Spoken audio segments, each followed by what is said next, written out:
The David Pakman Show at davidpakman.com. Welcome to the bonus show. It's great to be back in the studio today, and I have a bunch of interesting stories to talk to you about. Leonardo DiCaprio, the actor Leonardo DiCaprio, has made headlines because he said recently that politicians who don't believe in climate change should not hold public office. He said this at the White House before the screening of his new climate documentary. Quote, "The scientific consensus is in, and the argument is now over. If you do not believe in climate change, you do not believe in facts or in science or empirical truths, and therefore, in my humble opinion, should not be allowed to hold public office." So, of course, conservatives are going nuts. There's basically two different ways in which conservatives are flipping out about this. Number one is the general actors shouldn't talk about politics. Well, he's already sort of talking about politics by making the documentary, and I can't imagine anybody would say he doesn't have the right to make the documentary. So the general actors shouldn't talk about politics. I don't know that resonates with me at all. The other side of it is, what do you mean shouldn't be allowed to hold public office if you don't believe in climate change? We don't have some kind of thought police litmus test where if you don't subscribe to certain views, you're just banned from being an elected official. And I just don't think that that's really at the root of what Leo DiCaprio was saying here. He's saying, in modern day 2016 Earth, we know so much about the science around climate change and the effect of humans on Earth that it really doesn't make any sense that someone who just denies the science would ever get elected. And how can we possibly disagree with that if we are on the side of science? I know that there are people in our audience who have mixed feelings about whether they want to hear about the actors that they like's political views or the athletes that they like's political views. Quite frankly, I am absolutely fine with actors and athletes expressing their political views if the format is correct. So an example is Al Michaels, the famous football play-by-play guy. Years ago, when John Kerry was running for president, during a Patriots game, during the broadcast, there was an overturned call by the referees, I believe it was. And Al Michaels said something, I'm paraphrasing here, to the effect of, well, the referees have flip-flopped on the call, and we're definitely in the right state for that. Of course, referencing that the game was in Massachusetts, and that John Kerry is from Massachusetts, and that John Kerry was being branded as a flip-flopper.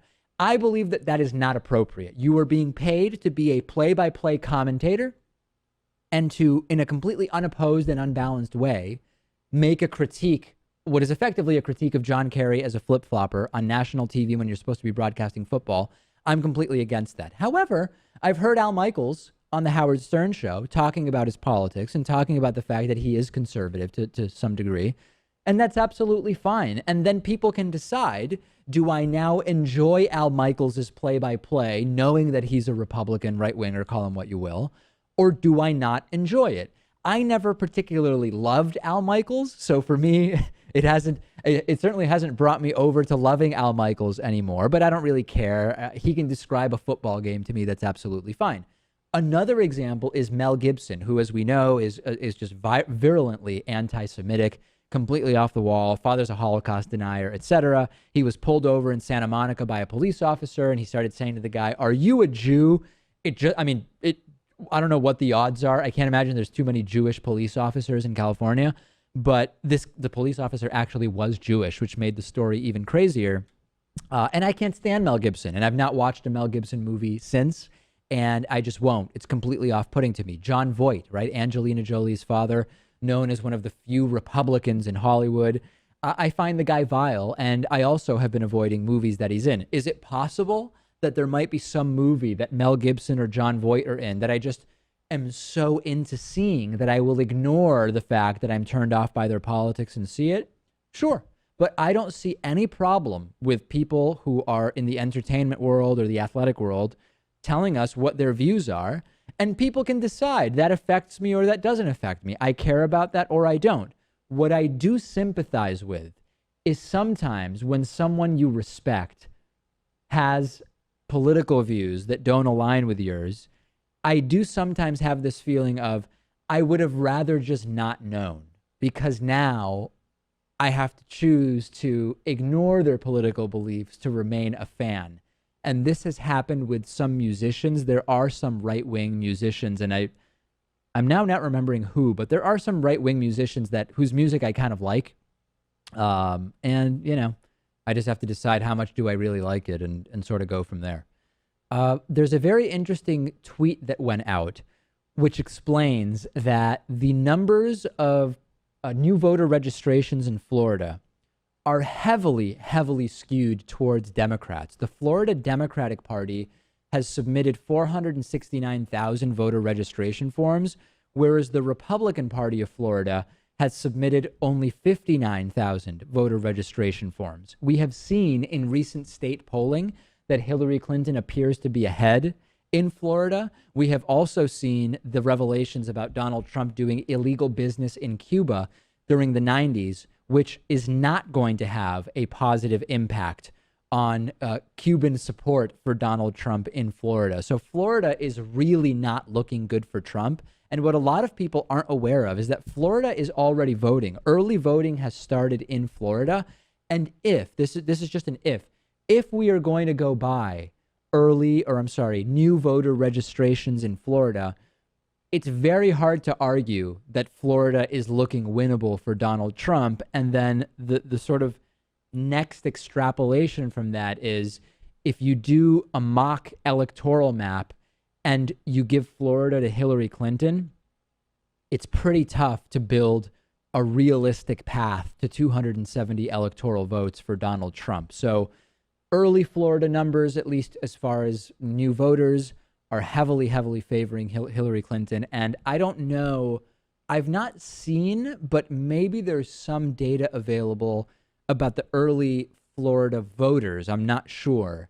I don't know if there's any real way to exit poll them because I don't know if they're voting in person or voting absentee or how that works, but it would be interesting now, a little more than a month out from the election, if we could learn something about how these early votes are going in the state of Florida. So we'll keep an eye on that.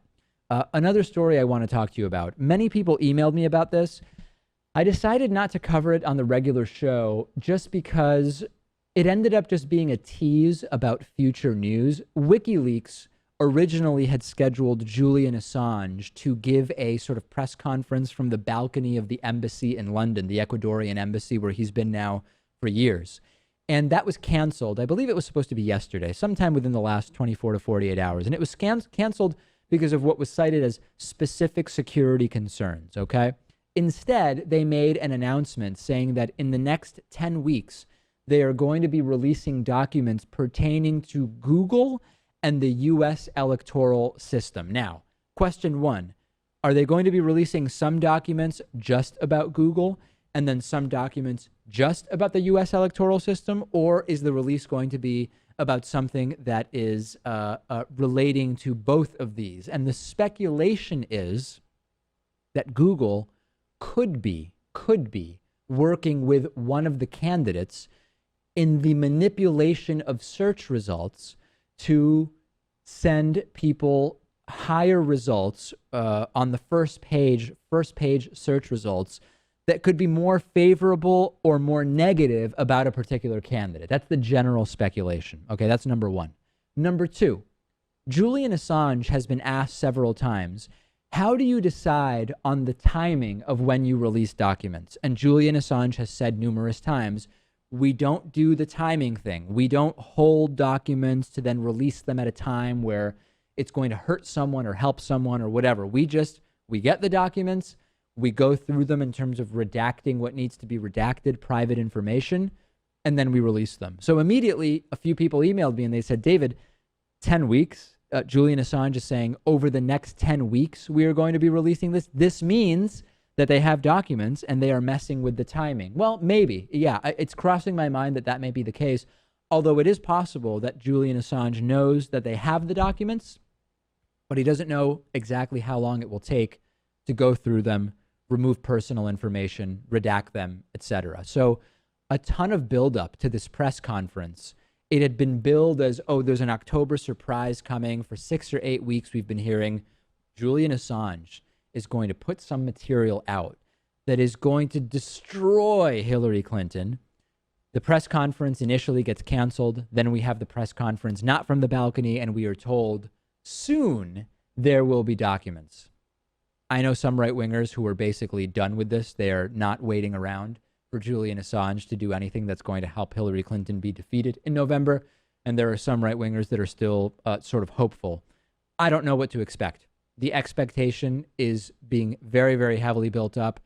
I actually know some Democratic voters who are sort of begrudgingly going to be voting for Hillary Clinton in November, who have told me, you know what, I'm going to vote for Hillary because Trump is nuts. But if Julian Assange releases something that just destroys Hillary, I would kind of applaud that. I would really be happy because ultimately I really don't like Hillary Clinton. So people on the left, people on the right, many expectations about whether or not we're going to get anything. And my last thought on this, 10 weeks will get us 3 weeks beyond the November election. And what would the point be if you're waiting around for an October surprise if it doesn't come out until November 20th? There really would be no point. And that would actually support Julian Assange's claim that WikiLeaks doesn't strategically release documents in order to impact a particular election or whatever. We'll continue following it. I can assure you, if and when these blockbuster leaks happen, we will talk about them on the regular show. One other quick note. Yesterday I mentioned we are debating internally whether to do a David Pakman Show adult coloring book instead of a calendar for 2017, or to do a 2017 calendar that instead of being Patriot Mail themed is these comic books, comic strips developed by Dan Burke. A bunch of people emailing me saying, you know what you should do, David? Make it a calendar where the cartoons can be colored in. So if you want to use it as a coloring book, you can. And if you want to use it as a calendar, you can. Pretty solid idea, I must say. We just have to see if we can do that. And I think, like, my sense is that coloring book, the texture of coloring book paper is different than the texture of calendar paper, I think. Right, Pat? I mean, on a calendar, usually it's like kind of glossy, and I don't think glossy paper is good for coloring. I don't know. I'm not an expert in coloring books. It's a little more laminated, I would say. Exactly, yeah. So anyway, we're working on that. And more information about that soon. Whichever one we do, I do want to make it available within the next 2 weeks so people have plenty of time before January 1st to get their calendars. All right, that's it for the bonus show. We have a great show tomorrow, and I look forward to you joining me then. The David Pakman Show at davidpakman.com.